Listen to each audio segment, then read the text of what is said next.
Zarautzko udaleko kultura sailak eta hezkuntza sailak elkarlanean martxan jarri dugu zinemapean izeneko ekimena, eta 15an behin Zaintzenia kulturatxoko sotoan euskaraz sortutako dokumentalak emango ditugu, edo euskarazko pelikulak.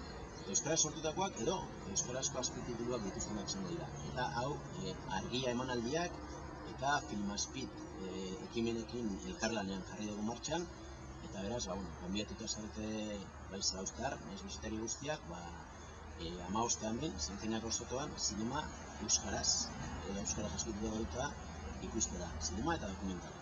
Ekimen berria da, eta gonbidatuta zarete.